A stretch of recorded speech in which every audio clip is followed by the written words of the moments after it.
Hi friends, welcome to Murthy Maths and English channel. Friends, మనం ఈరోజు AP State 10th class maths text బుక్లో second chapter అయినటువంటి పోలినామిల్స్ గురించి discuss చేయబోతున్నాం. Already గత వీడియోలో ఇంట్రొడక్షన్ సంబంధించి కంప్లీట్గా అక్కడ చెప్పడం జరిగింది. ఆ వీడియో ఎవరైనా వాచ్ చేయనట్లయితే ఆ వీడియోకి లింక్ కింద డిస్క్రిప్షన్లో పెడతాను, తప్పనిసరిగా వాచ్ చేయండి. ఈ వీడియోలో మనము జీరోస్ ఆఫ్ ది పోలినామిల్ గురించి కంప్లీట్గా నేర్చుకోబోతున్నాం. ఈ టాపిక్ అర్థమైతేనే నెక్స్ట్ మనకు రాబోయే ఎగ్జాంపుల్స్, గ్రాఫ్ సంబంధించిన ప్రాబ్లమ్స్ అయినా, అలాగే ఎక్సర్సైజ్ 2.1 అయినా 2.2 అయినా ఏమైనా మనం ఈజీగా చేయగలగాలంటే ఈ జీరోస్ ఆఫ్ ది పోలినామిల్ మీద కంప్లీట్గా అవగాహన కలిగి ఉండాలి. ఓకేనా? వీడియో చివరి వరకు స్కిప్ చేయకుండా వాచ్ చేయండి. చూసిన ప్రతి ఒక్కరు కూడా లైక్ చేయండి, మీ ఫ్రెండ్స్కి షేర్ చేయండి. ఫ్రెండ్స్, ఇప్పుడు మనము జీరోస్ ఆఫ్ ది పోలినామిల్ డిస్కస్ చేసే ముందు గత వీడియోలో మనము ఒక 2 పాయింట్లు మిస్ అయ్యాము. దాని గురించి డిస్కస్ చేద్దాం. డిగ్రీ ఆఫ్ ఏ కాన్స్టెంట్ పోలినామిల్ అంటే కాన్స్టెంట్ పోలినామిల్ యొక్క డిగ్రీ ఎంత అని మనం అక్కడ డిస్కస్ చేయడం మర్చిపోయాం, కాబట్టి దానికి కన్క్లూజన్ ఇవ్వడం జరుగుతుంది. కాన్స్టెంట్ పోలినామిల్ అంటే నెంబర్స్ యొక్క డిగ్రీ ఎంత అవుద్ది అంటే 0. నెంబర్స్ యొక్క అంటే కాన్స్టెంట్ పోలినామిల్ అంటే నెంబర్సే, వాటి యొక్క డిగ్రీ ఎంత అంటే 0. ఎందుకంటే ఉదాహరణకి -3 తీసుకుందాం కాన్స్టెంట్. దీని డిగ్రీ ఎలా తెలుస్తుంది అంటే దీని పక్కన మనము x⁴0 వేద్దాం. 3 × x⁴0. సో ఎనీ పవర్ 0 1 కదా, కాబట్టి -3 × 1 ఎంత అవుతుందండి? -3 కదా. కాబట్టి x⁴0తో -3ని గుణించిన -3 వస్తుంది. సో అప్పుడు x⁴0 అన్నప్పుడు 0 అనేది హైయెస్ట్ పవరే కదా, అంటే వేరియబుల్ యొక్క హైయెస్ట్ పవర్ని ఏమంటాం? డిగ్రీ అంటాం కదా. కాబట్టి ఈ కాన్స్టెంట్ యొక్క డిగ్రీ ఏమవుతుందంటే 0. ఇంకేదైనా తీసుకోండి, -1/2 ఉంది, ఇది కాన్స్టెంటే. దీనిని మనము x⁴0తో గుణించండి. -1/2 × x⁴0 ఎనీ పవర్ 0 1 కదా, -1/2 వస్తుంది. కాబట్టి -1/2 యొక్క డిగ్రీ కావాలంటే x⁴0లో హైయెస్ట్ పవర్ అంతా 0. కాబట్టి ప్రతి కాన్స్టెంట్ పోలినామిల్ యొక్క డిగ్రీ ఎంతంటే 0. మరో పాయింట్ ఏంటంటే డిగ్రీ ఆఫ్ ఏ జీరో పోలినామిల్ యొక్క డిగ్రీ ఎంత అడిగాడు. జీరో పోలినామిల్ అంటే 0 అనే సంఖ్యకి 0 అనే ఒక పోలినామిల్కి డిగ్రీ ఎంత అవుతుంది అడిగాడు. దానికి ఎంతంటే నాన్ డిఫైన్డ్, మనం దానిని నిర్వచించలేము. ఎందుకంటే చెప్తూ చూడండి, 0 తీసుకోండి, 0ని x⁴0తో కొనిస్తాం 0. 0ని x⁴1తో కొనిస్తాం 0 వస్తుంది. 0ని x² గుణిస్తే 0. 0ని x⁴1000తో గుణించిన 0 వస్తుంది, అంతే కదా. కానీ ఇక్కడ కాన్స్టెంట్స్ని x⁴0తో గుణిస్తేనే మళ్ళీ సేమ్ కాన్స్టెంట్ వస్తుంది, ఇంక దేంతో గుణించినా రాదు. 5 ఉంది, 5ని x⁴0తో గుణిస్తేనే 5 వస్తుంది, ఎందుకంటే x⁴0 వాల్యూ 1 కాబట్టి. అందువల్ల దాని డిగ్రీ 0 అన్నాం కాన్స్టెంట్ పోలినామిల్ది. కానీ 0ని దేంతో గుణించిన x⁴1000, x⁴1,00,000, x⁴ any number వేసి గుణించిన 0 వస్తుంది. అప్పుడు దాని డిగ్రీ ఏమని తీసుకోవాలి? హైయెస్ట్ వేరియబుల్ యొక్క హైయెస్ట్ పవర్ ఏమని తీసుకోలేము, చెప్పలేము. కాబట్టి నాన్ డిఫైన్డ్. సో జీరో పోలినామిల్ యొక్క డిగ్రీ నాన్ డిఫైన్డ్. ఓకేనా? ఇప్పుడు జీరో ఆఫ్ ది పోలినామిల్ తీసుకున్నాం. జీరో ఆఫ్ ది పోలినామిల్ అంటే ఒక పోలినామిల్ యొక్క జీరోని ఎలా మనం క్యాలిక్యులేట్ చేస్తామంటే, ఒక పోలినామిల్ ఇస్తాడు, ఆ పోలినామిల్లో ఒక వేరియబుల్ ఉంటుంది x ఏదో ఒకటి. ఆ వేరియబుల్ బదులుగా ఏదో ఒక వాల్యూ వేసాం, వేయడం వల్ల చివరికి ఆన్సర్ 0 వచ్చింది అనుకోండి. సో ఏ వాల్యూ వేయడం వల్ల ఆ పోలినామిల్ యొక్క వాల్యూ 0 వచ్చిందో అదే దాని యొక్క జీరో ఆఫ్ ది పోలినామిల్ అవుతుంది. ఓకేనా? ఉదాహరణ చూడండి. ఉదాహరణకి p ఆఫ్ x అనేది ఒక polynomial. If p of k is equal 0, ఇది ఒక పోలినామిల్.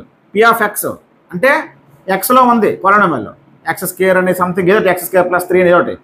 అందులో ఈ పోలినామిల్ ఇచ్చినప్పుడు మనం p ఆఫ్ k కనుక కడితే, అంటే x బదులుగా ఎంత వేసాము? k వేసాం. x బదులుగా k అనే ఒక నెంబర్ని వేసాం, వేయడం వల్ల ఆన్సర్ వచ్చింది 0.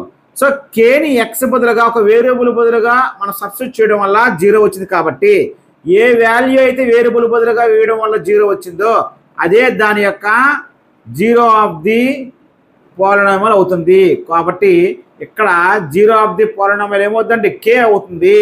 ఏమవుతుంది? k. ఓకేనా?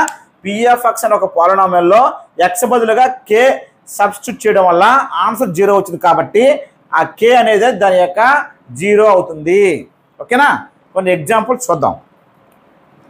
Example number 1, p of x is equal 3x plus 2. First linear polynomials యొక్క జీరో కడదాం. లీనియర్ పాలినామియల్స్ అంటే దాని డిగ్రీ 1, వాల్యుబుల్ యొక్క హైయెస్ట్ పవర్ 1.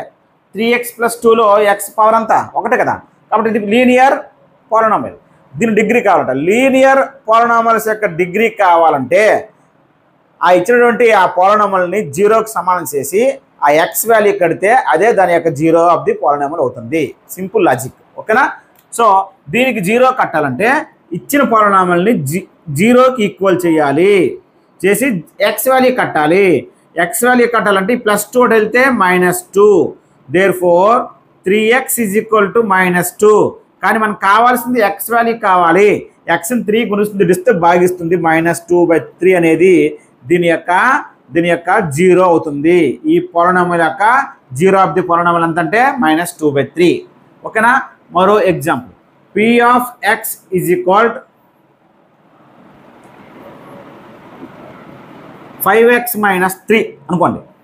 ఈ పాలినామియల్ యొక్క జీరో కట్టమన్నాడు అనుకోండి. సో ఒక ఇది లీనియర్ పాలినామియల్, ఎందుకంటే x పవర్ 1 కదా, డిగ్రీ 1. ఒక లీనియర్ పాలినామియల్ యొక్క జీరో కట్టాలంటే ఇమ్మీడియట్గా పాలినామియల్ని జీరోకి ఈక్వల్ చేసి ఆ వేరియబుల్ అంటే ఎక్స్లో ఇస్తే ఎక్స్, వైలో ఇస్తే వై, దాని వాల్యూ కడితే అదే దాని యొక్క జీరో అవుతుంది అన్నమాట. ఓకేనా. సో ఇచ్చిన దాన్ని జీరోకి సమానం చేయండి. 5x - 3 -3 వెళ్తే +3. 5x = +3. 5x = +3. x = 3/5. ఓకేనా. ఇది దాని యొక్క జీరో ఆఫ్ ది పాలినామియల్. ఓకేనా. నెక్స్ట్ అండి, p of x = -5/2x + 3 అనుకోండి. దీని యొక్క పాలినామియల్ కడదాం. ఎలా కడదామంటే ఒక లీనియర్ పాలినామియల్ యొక్క జీరో కట్టాలంటే ఆడిచ్చిన పాలినామియల్ని ఈ జీరోకి ఈక్వల్ చేసేయండి. -5/2x + 3 = 0. ఇక్కడ సమ్ ఎక్స్లో ఉంది. మరొకసారి పాలినామియల్ వైలో ఇవ్వచ్చు, పాలినామియల్ జెడ్లో ఇవ్వచ్చు. దేంట్లో ఇచ్చేసరి దాన్ని = 0 సమానం చేసి ఆ వేరియబుల్ యొక్క వాల్యూ కట్టండి, అదే దాని యొక్క జీరో అవుతుంది. ఓకేనా. సో -5/2x = +3 వెళ్తే -3. -5/2x = -3 అవుతుంది. 0 - 3 -3. ఇక్కడ ఎక్స్ వాల్యూ కావాలి. ఎక్స్ని ఇది గుణిస్తుంది, అటు వెళ్తే భాగిస్తుంది. లేదంటే ఒక ఫ్రాక్షన్ = అవతలకి వెళ్తే తిరగబడుతుంది, -2/5 వద్ది. -5/2 ఏమొద్ది, -2/5 వద్ది. లేదంటే ఈ మైనస్ కింద పెట్టినా ఉంటాయి. ఇక్కడ జాగ్రత్త చూడండి, మైనస్ ఇంటూ మైనస్ ప్లస్, ఈ రెండు క్యాన్సిల్ అవుతాయా, క్యాన్సిల్ అవ్వు. ఈ రెండు క్యాన్సిల్ అవ్వు. కాబట్టి 3 2 జా 6. 6/5 అనేది దాని యొక్క జీరో ఆఫ్ ది పాలినామియల్. ఓకేనా. లీనియర్ పాలినామియల్ ఇచ్చి జీరో కట్టాలంటే దానిని =0 చేసి జీరోకి సమానం చేసి ఆ వేరియబుల్ ఆ ఎక్స్ యొక్క వాల్యూ కట్టండి, అదే దాని యొక్క జీరో అవుతుంది. అంటే ఆ వాల్యూ దగ్గర దాని వాల్యూ 0 వస్తుందని అర్థం, అదే జీరో. ఓకేనా. అయితే ఇక్కడ మనం క్వాడ్రాటిక్ పాలినామియల్ యొక్క జీరోస్ కనుక్కునే ముందు ఒక ఇంపార్టెంట్ పాయింట్ డిస్కస్ చేయాలి. లీనియర్ పాలినామియల్స్కి, క్వాడ్రాటిక్ పాలినామియల్స్కి, అలాగే క్యూబిక్ పాలినామియల్స్ ఉన్నాయి కదా, వీటికి ఎన్ని జీరోస్ ఉండొచ్చు. లీనియర్ పాలినామియల్కి దాని డిగ్రీ 1 కాబట్టి అట్మోస్ట్ 1 అంటే మ్యాక్సిమం 1 జీరో ఉంటుంది, లేదంటే ఉండకపోవచ్చు. అంతేకాని 1 దాటి ఉండడానికి లేదు. ఓకేనా. చూద్దాం దాని గురించి. లీనియర్ పాలినామియల్ దీనికి, అలాగే క్వాడ్రాటిక్ పాలినామియల్, అలాగే క్యూబిక్ పాలినామియల్. ఓకేనా. వీటి గురించి డిస్కస్ చేసే ముందు వీటి యొక్క జనరల్ ఫార్మ్స్ మీకు ఆల్రెడీ చెప్పాను. వీటికి జనరల్ ఫార్మ్, లీనియర్ పాలినామియల్ యొక్క జనరల్ ఫార్మ్ ఏంటి, ax + b. ax + bలో x యొక్క హైయెస్ట్ పవర్ అంతా x, కాబట్టి ఇది లీనియర్ పాలినామియల్ అయింది. ఇక్కడ కండిషన్ ఏంటంటే ఏబీలు రెండు కూడా రియల్ నెంబర్స్. ఏ ఎప్పుడు కూడా జీరో అవ్వకూడదు. ఏ జీరో అయితే ఎక్స్ అనేది ఉండదు, అప్పుడు లీనియర్ పాలినామియల్ అవ్వదు. క్వాడ్రాటిక్ పాలినామియల్ యొక్క జనరల్ ఫార్మ్ ఏంటి, ax² + bx + c. ఇక్కడ కండిషన్ ఏంటి, a, b, c belongs to r మరియు a ≠ 0. అంటే ఏబిసిలు అనేవి రియల్ నెంబర్స్, ఏ అనేది ఎట్టి పరిస్థితుల్లో 0 అవ్వకూడదు. ఓకేనా? క్యూబిక్ పాలినామియల్ యొక్క జనరల్ ఫార్మ్ ఏంటి? Ax cube. క్యూబిక్ అన్నప్పుడు ఎక్స్ క్యూబ్తో స్టార్ట్ చేయాలి. అలాగే క్వాడ్రేటిక్ వచ్చినప్పుడు ఎక్స్ స్క్వేర్, లీనియర్ వచ్చినప్పుడు ఎక్స్తో స్టార్ట్ చేయాలి. సో ఎక్స్ క్యూబ్ తర్వాత ఏమొస్తుంది? X square. ఎక్స్ స్క్వేర్ తర్వాత ఏమొస్తుంది? ఎక్స్సిఎక్స్, చివరిన డి. ఏ ఎక్స్ స్క్వేర్ తర్వాత ఎక్స్ రావాలా, బిఎక్స్. ఎక్స్ అయిపోయిన తర్వాత కాన్స్టెంట్ రావాలా. ఆ విధంగా రావాలి. ఇక్కడ కూడా కండిషన్ ఏంటి? A comma B comma C comma D belongs to R. ఏ ఎట్టి పరిస్థితిలో కూడా 0 అవ్వకూడదు. ఏ అనేది 0 అయితే ఎక్స్ క్యూబ్ పదం అనేది ఉండదు. అప్పుడు అది క్యూబిక్ పాలినామియల్ అవ్వదు. ఓకేనా? అర్థమైంది కదా కాన్సెప్ట్? ఇది జనరల్ ఫార్మ్స్. ఇప్పుడు దీని యొక్క డిగ్రీ ఎంత? 1. దీని డిగ్రీ ఎంత? 1 లీనియర్ది. సో డిగ్రీ 1 కాబట్టి లీనియర్ పాలినామియల్ యొక్క జీరోస్ అనేవి ఎన్ని ఉంటాయంటే అట్మోస్ట్ 1, అంటే మ్యాక్సిమం 1. అంటే ఒక 0 కానీ ఒక 0 అయినా ఉంటుంది, లేదంటే 0లో ఉండకపోవచ్చు. అంతేగాని 1 దాటి ఉండడానికి లేదు. దీని యొక్క డిగ్రీ ఎంత? 2. ఎందుకంటే highest power of variable 2. So degree 2 కాబట్టి క్వాడ్రాటిక్ పాలినామియల్ది.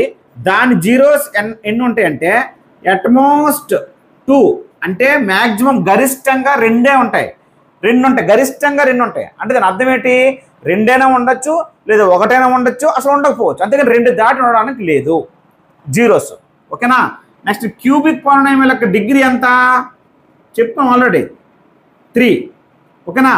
దీనికి జీరోస్ ఎన్ని ఉంటాయంటే అట్మోస్ట్ 3 అంటే మ్యాక్సిమం 3 ఉంటాయి, గరిష్టంగా 3 ఉంటాయి జీరోస్.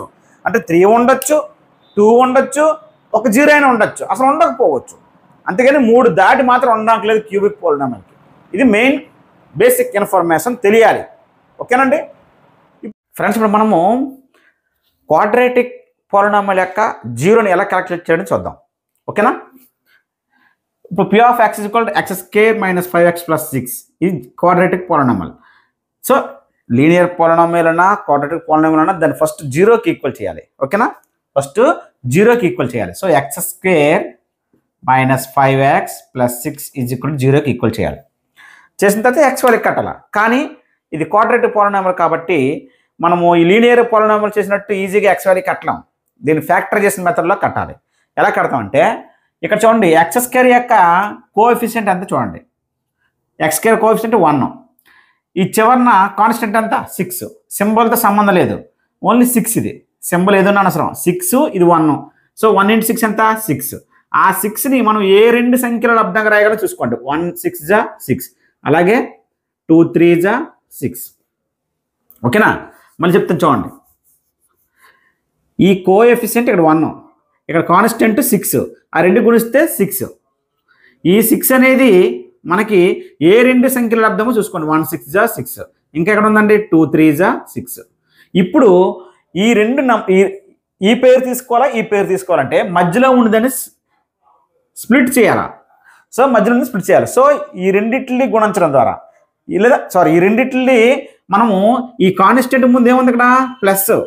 కాన్స్టెంట్ ముందు అంటే ప్లస్. సో ఈ రెండిటిని వేటిని కలిపితే మధ్యలో వస్తుంది చూసుకోండి. 1 6 కలిపితే 5 వస్తుందా? రాదు. 2 3 కలిపితే 5 వస్తుంది. కాబట్టి ఈ రెండే తీసుకోవాలా. ఓకేనా? అయితే ఇక్కడ ఏ 5 ఉంది కదా? -5. సో ఈ 2 కలపడం ద్వారా -5 రావాలంటే రెండింటికి మైనస్ పెట్టాలి. అంటే ఇది -2x, ఇది -3x అనుకోవాలి. ఓకేనా? సో x² ఈ మధ్యలో ఉన్న పదానికి బదులుగా, టర్మ్ బదులుగా ఈ 2 తీసుకోవాలా. -2x - 3x + 6 = 0. ఓకేనండి? ఇలాగా ఫ్యాక్టరైజేషన్లో రాసుకోవాలి. జస్ట్ మీకు అర్థమవడం చెప్పాను ఇక్కడ. ఇప్పుడు ఈ రెండిట్లు అండర్లైన్ చేసి, ఈ రెండిట్లో కామన్ ఏంటి? x. సో ఇక్కడ x² x పోతే ఒక x ఉంటుంది. 2xలో ఒక x కామన్ తీస్తే 2 ఉంటుంది. మరి ఈ రెండిట్లో ఏడు కామన్ తీయచ్చు? -3 కామన్ తీయచ్చు. ఎందుకంటే 3 2 = 6 కాబట్టి, ఇది 3 ఉంది కాబట్టి. సో -3 అయితే ఇక్కడ x ఉంటుంది. ఇక్కడ మైనస్ కామన్ తీసినప్పుడు ఈ ప్లస్ ఉంది కదా, అప్పుడు ఏమవుద్ది? మైనస్ ఆల్రెడీ కామన్ తీసాం, ఇది ప్లస్ ఏమవుద్ది? ఇక్కడ మైనస్ అవుద్ది. ఓకేనా? 3 2 = 6. ఓకేనా? ఇలా చేస్తున్నా ఒకటే. లేదు మీకు సింపుల్ లాజిక్ చెప్పాలంటే చూడండి. ఈ రెండింటిని కామన్ తీసాం. ఈ x² ఒక x కామన్ తీసాం కాబట్టి x మిగిలింది, 2xలో ఒక 2 మిగిలింది. సో ఇక్కడ ఏదైతే వచ్చిందో బాక్స్లో అది ఇక్కడ వేసేయండి. వేసి ఇక్కడ చూడండి, ఇందులో స్టార్టింగ్ ఏముంది? -3. అది ఇక్కడ వేసేయండి మధ్యలో. మరి తిరగలేదు, ఇందులో ఏది వచ్చింది ఇక్కడ అదే వస్తుంది. ఓకేనా? సో ఇప్పుడు ఈ రెండింటిలో మళ్ళీ ఏడు కామన్ తీయచ్చు, x-2. ఇక్కడ ఏం మిగిలింది ఎక్స్, ఇక్కడ ఏం మిగిలింది -3 = 0. x-2ని 0కి ఈక్వల్ చేయాలి, x-3ని 0కి ఈక్వల్ చేయాలి. సో -2 వెళ్తే +2 అవుద్ది, -3 వెళ్తే +3 అవుద్ది. సో మనకి zeros of the quadratic polynomial ఏమొచ్చింది, zeros of the polynomial are 2 and 3. 2 and 3 మనకి 2, 3 అనేవి జీరోస్ ఆఫ్ ది. ఫ్రెండ్స్ ఇప్పుడు మనము ఈ క్వాడ్రాటిక్ పాలినామిల్ సంబంధించి మరొక ఎగ్జాంపుల్ చూద్దాం. So p of x = 2x² - 5x - 12. ఓకేనా? దీనికి సంబంధించి మనకి జీరోస్ కట్టమంటే ఇచ్చిన దాన్ని 0కి ఈక్వల్ చేయండి. 2x² - 5x - 12 = 0. సో 0కి ఈక్వల్ చేసిన తర్వాత ఎంతగా చెప్పాను, ఇక్కడ కోఎఫిషియెంట్స్ని అలాగే కాన్స్టెంట్ని గుణించాలి. 2 12 ఎంత అవుద్ది, 24. 2 12 24. ఈ 24 అనేది ఏ రెండు ఫ్యాక్టరైజేషన్ కట్టాలి, ఏ రెండు గుణిస్తే 24 వస్తుంది చూడండి. 1 24 = 24, 2 12 = 24, 3 8 = 24, 6 4 = 24. ఓకేనా? ఇది మనకు వస్తాయి. అయితే జాగ్రత్త చూడండి, మనకి ఈ మధ్యలో ఉన్న పద రావాలి. ఎలాగొస్తుంది, ఈ కాన్స్టెంట్కి ముందు మైనస్ ఉంది అంటే వీటిని తీసివేయాలి, తీసివేసి చెక్ చేయాలి. ఈ కాన్స్టెంట్కి ముందు ప్లస్ ఉంటే వీటిని కలపాలి, అప్పుడు సెంటర్ పదం రావాలా. కానీ కాన్స్టెంట్ ముందు ఏముంది, మైనస్. కాబట్టి వీటిని తీసివేసి చెక్ చేయాలా. 24లో 1 తీస్తే 5 రాదు, 12లో 2 తీసినా 5 రాదు, 8లో 3 తీస్తే 5 వస్తుంది. కాబట్టి మనకు కావాల్సిన పేరు ఇది. అయితే ఇక్కడ జాగ్రత్త చూడండి. సో 8లో 3 తీస్తే 5 వస్తుంది కాబట్టి సెంటర్ పదం, మిడిల్ టర్ము. ఏ 5 రావాలి, -5 రావాలి. మరి ఈ రెండు తీసివేసినప్పుడు -5 రావాలంటే చిన్నదానికి ప్లస్, పెద్దదానికి మైనస్ వేయాలి, అంతే కదా. కాబట్టి -8 + 3 ఎంత అవుతుందండి, -5. కాబట్టి ఆ విధంగా చెక్ చేసుకోవాలి. ఓకేనా? ఇప్పుడు జాగ్రత్త చూడండి, 2x². ఈ మధ్యలో ఉన్న పదాన్ని స్ప్లిట్ చేయాలి కాబట్టి ఆ రెండు తీసుకోవాలి. ఎప్పుడైనా బిగ్ నెంబర్ ముందు రాయండి, మ్యాక్సిమం బిగ్ నెంబర్ ముందు రాసుకోండి, ఎందుకంటే కొన్ని సందర్భాల్లో సమస్య వస్తుంది. కాబట్టి -8x ముందు రాసి 3x తర్వాత +3x రాసి తర్వాత -12 = 0. ఇప్పుడు ఈ రెండు కామన్, ఈ రెండు అండర్లైన్ చేయండి. ఈ రెండిట్లో కామన్ ఏంటి, 2x. ఇప్పుడు 2x కామన్ తీస్తే ఇక్కడ ఆల్రెడీ 2 కామన్ తీస్తాం, x² x కామన్ తీస్తాం, x ఉంటుంది. ఇక్కడ ఎందుకు 2x కామన్ తీసాము, ఇది 2x, ఇది 8x. 8లో కూడా 2 ఉంది, ఎందుకంటే 2 4 = 8 కాబట్టి. నెక్స్ట్ అండి 2x కామన్ తీసాం కాబట్టి x ఎలాగా కామన్ తీస్తాం. బట్ 2లో 8 ఎంత అవుద్ది, 2 4 = 8, 4 ఉంటుంది. అంటే 8లో ఆల్రెడీ 2 కామన్ తీస్తాం కాబట్టి 4 ఉంటుంది. 2 4 = 8 కాబట్టి. మీకు ఎందాక ఏం చెప్పాను, ఇక్కడ ఏం వస్తే అది రాసామని చెప్పాను. ఈజీగా కన్ఫ్యూజ్ అవసరం లేదు. రాసి ఇక్కడ చూడండి, ఈ గీత గీసాం కదా, ఇక్కడ ఉండేది A3 ఉంది కదా, +3. ఆ +3 ఇక్కడ వేసేయండి, = 0. సింపుల్. ఇక్కడ +3 అంటే +3, -3 అంటే మైనస్. ఇందులో వచ్చిందే ఈ బాక్స్లో వేసేయండి. ఓకేనా? నెక్స్ట్ ఇక్కడ ఈ టర్మ్ ఏముందో ఆ సింబల్తో సహా ఇక్కడ వేసేయండి. ఎక్స్కి ముందు, ఇక్కడ ఎక్స్కి ముందు ఏముందో సింబల్తో సహా వేసేయండి. ఇప్పుడు రెండింటిలో x-4 కామన్ తీయండి. తీసి ఇక్కడ ఎంత మిగిలింది, 2x, ఇక్కడ ఎంత మిగిలింది, +3 = 0. సో x-4 ఏమో 0కి ఈక్వల్ అవుతుంది, 2x + 3 ఏమో 0కి ఈక్వల్ అవుతుంది. ఇప్పుడు x-4 0 అయినప్పుడు ఈ -4 వెళ్తే +4, 0 + 4 4. 2x = +3 వెళ్తే -3, ఎందుకంటే 0 -3 అంటే -3 కదా. ఇప్పుడు xని 2 గుణిస్తుంది భాగిస్తుంది, అంటే ఇంటూ మల్టిప్లికేషన్ ఇప్పుడు డివిజన్ చేస్తుంది, -3/2. Therefore zeros of the polynomial are 4 and -3/2. 4 and -3/2 దాని జీరోస్ అనమాట. ఫ్రెండ్స్ ఇప్పుడు ఈ క్వాడ్రాటిక్ పాలినామిల్ సంబంధించి థర్డ్ ఎగ్జాంపుల్ చూడండి. దీనికి జీరోస్ కడదాం. p of x = 3x² + 7x - 6. So దీనికి జీరోస్ కట్టాలంటే ఇచ్చిన దాన్ని ఈ 0కి ఈక్వల్ చేయండి. ఇప్పుడు ఇక్కడ కోఎఫిషియంట్ ఎంత, 3. ఇక్కడ కాన్స్టెంట్ ఎంత, 6. ఇక్కడ సింబల్తో సంబంధం లేదు. 6ని ఇక్కడ కోఎఫిషియంట్ 3 అంటే x² యొక్క కోఎఫిషియంట్ని ఇక్కడ కాన్స్టెంట్ని గుణించాలి. 6 3 = 18.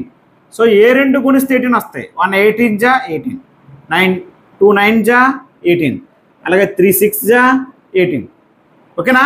అయితే ఇప్పుడు ఈ సెంటర్ పదం ఎలాగొస్తుందంటే ఈ 6కి ముందు ఏ సింబల్ ఉంది, మైనస్. అంటే వీటిని తీసివేస్తే సెంటర్ పదం రావాలని అర్థం. ఈ కాన్స్టెంట్కి ముందు మైనస్ ఉంది కాబట్టి వీటిని ఈ పేర్స్ని తీసివేస్తే మధ్యలో ఉన్న పదం 7 రావాలి. మరి 18లో 1 తీస్తే 7 వస్తుందా? రాదు. 9లో 2 తీస్తే 7 వస్తుంది. 6లో 3 తీస్తే 7 రాదు. ఎందుకు తీసేస్తాను చెప్తాను చూడండి. కాన్స్టెంట్కి ముందు మైనస్ ఉంటే వీటిని తీసివేయాలి. తీసివేయగా సెంటర్ పదం రావాలి. మైనస్ ఉంది కాబట్టి తీసివేస్తే ఈ పేరు తీసివేస్తేనే వస్తుంది మనకి. 9లో 2 తీస్తేనే మనకి 7 వస్తుంది. అయితే ఇక్కడ ఏ 7 ఇది? +7. మరి 9లో 2 తీసినప్పుడు +7 రావాలంటే బిగ్ నెంబర్కి ప్లస్ ఉండాలా, స్మాల్ నెంబర్కి మైనస్ ఉండాలా తీసివేయడానికి. ఓకేనా? ఇప్పుడు మనం తీసుకోవాల్సిన పేరు ఏంటంటే 3x². ఈ సెంటర్ పదాన్ని స్ప్లిట్ చేయాలా, దాని బదులుగా ఈ 2 తీసుకోవాలి. +9x ముందు రాయండి బిగ్ నెంబరు, తర్వాత -2x తీసుకోండి. ఇది +9x, ఇది -2x. మళ్ళీ చెప్తాను, ఇది +7x కాబట్టి బిగ్ నెంబర్కి ప్లస్ వేసాం. ఒకవేళ ఇది -7 అయితే, ఇది -7 అయితే బిగ్ నెంబర్కి మైనస్ వేయాలా, స్మాల్ నెంబర్కి ప్లస్ వేయాలా? ఎందుకంటే big number minus, small number +2, అప్పుడేమవుద్ది? -7. ఇది +7 కాబట్టి ఈ 9కి ప్లస్ వేయాలి, స్మాల్ నెంబర్కి మైనస్ వేయాలి, అప్పుడే +7 వస్తుంది. అంతే కదా? ఆ విధంగా తీసుకోవాలి. -6 = 0. ఈ రెండింటిలో కామన్, ఈ 2 అండర్లైన్ చేయండి. ఈ రెండింటిలో కామన్ ఏంటంటే 3x కామన్. ఎందుకంటే ఇందులో 3 ఉంది, 9లో కూడా 3 ఉంది. 3 is 9 కాబట్టి. సో x² x కామన్ తీస్తాం. నెక్స్ట్ ఈ ఎక్స్గా కామన్ తీస్తాం. ఇక్కడ 9 ఉంది, 3 ఆల్రెడీ కామన్ తీస్తాం కాబట్టి 3 is 9 కాబట్టి ఇక్కడ 3 ఉంటుంది. సో ఇక్కడ ఎంత వస్తే ఇక్కడ అంత వేసామని చెప్పాను ఈజీగా. వేసిన తర్వాత చూడండి, ఈ కాన్స్టెంట్ ముందు ఉన్న దాంట్లో ఇక్కడ x 2x, ఈ xకి ముందు ఎంత ఉందండి? -2. దాన్ని ఇక్కడ వేసేయండి. = 0. మీరు అలా రౌండ్ చేయకండి, అర్థం అవ్వడానికి చెప్పాను. ఓకేనా?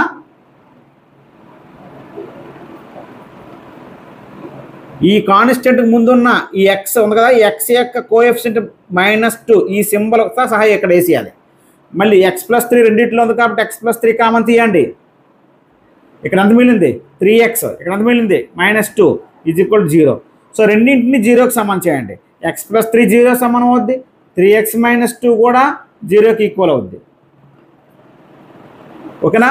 x+3 వెళ్తే -3, x = -3.